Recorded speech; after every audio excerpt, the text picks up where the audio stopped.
So y'all, in this video I'm going to talk about as far as for was the NCC test hard. So the first time I took the test, of course y'all know that I failed it. Alright, so when I failed it, basically I ain't gonna lie, I was livid. But basically, I think I ended up getting like a 66 or so. What I ended up doing is taking like pictures and stuff to show y'all, because I have to get a whole nother editing app on this phone. It's crazy, but overall, I felt like the teachers at this college prepared us for the test, but the way how the test was set up, I wasn't expecting it. Like, I literally noticed with certain answers, how it was set up. It was more so front office, and everybody got different format testing. So like a lot of my friends, we all discussed like how we felt about the test afterwards, but some of my friends had got a test format where they felt like it was more back of the office questions. But me personally, with my test, I felt like I had more front of the office questions. Like I had a lot of billing questions and everything like that. And the way how I had studied the night before, really the nights before, you know, with everything. Of course, we use our flashcards and stuff, but it was a lot of stuff dealing with like scenarios. They'll give some scenarios like what should Susie do if a patient comes in and she didn't pay her copay, but she still wants to see the doctor? What should she do? Like, it'll say stuff like that. But I really felt like, you know, at the end of the day, you want to prepare yourself for both of them. Regardless, you should prepare yourself if you have both front and back on the office questions, because you just never know what the test is going to throw at you. Now, I know for NCCT, it's different types of testing formats. So you got NCCT, that's what Forest College had used. You got, I think it's AAMA. You got it's an NHA, and it's another one as well too. But those are the different websites that you can go on as far as for get yourself certified for medical assistant. What's the hardest part so far that I felt like when I did take the NCCT is when you about to submit your testing, because they give you the score right afterwards.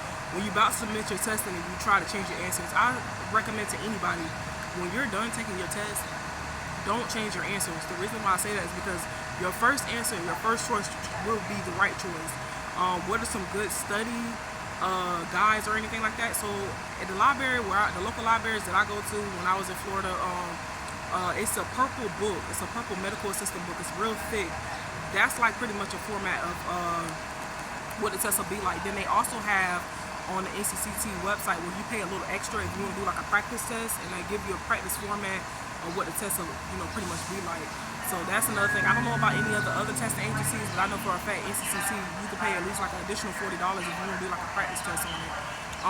On the Google Play Store, they do have medical assistant practice study guides, but at the same time, you gotta pay more if you want to do like a certain category. But I do know the CMA study guide is like I think it's like blue and orange looking like type of icon. But basically with that one, if you want to study other categories, you can pay more, but they do give you like 10 random questions a day and it just tells you what you improve on.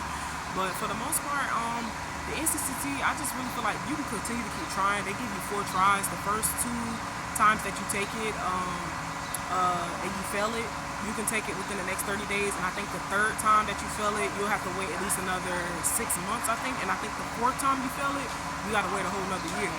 So at least they give you multiple tries on trying to do it. But for the most part, I feel like, you know, y'all strive for the best when it comes to the NCCT. Don't let my experiences get you upset or thinking like, oh my God, I might fail it or whatever.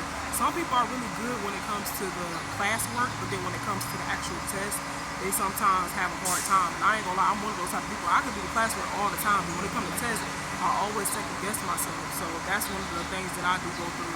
I didn't have much phlebotomy questions like I thought I would have. I didn't have much like back in the office questions. It was more so infections and disease questions, medical billing and coding questions, insurance questions.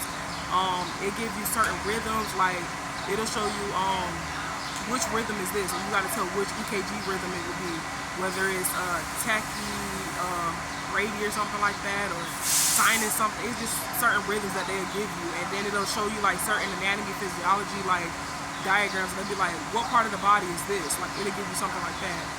Now I have heard now with NCCT, they got like updated ones where you gotta fill in the blank for the question. Like say for instance, you gotta explain yourself. So I am going to do a video where I talk about the updated NCCT ways as far as for testing, like to see what exactly do they offer. But because some people are more better with taking a test at home than to be taking it with other people. Some people are just like that. So I will do a video as far as for that the more I find out more information. And also, y'all, like right now I am currently not working medical. I am working somewhere else, but at the end of the day, when I get back to Florida, I am going to go back to medical assistant. I just have to recertify. Yeah, at the beginning of the year, I'll be back in Florida, but I only talk about my experiences. I only talk about my experiences and what I learned on. I don't try to give y'all information on stuff that I don't know about. So if y'all have any questions or anything, don't forget to comment below. Hopefully y'all stay safe and y'all be blessed. Have a good one. Peace.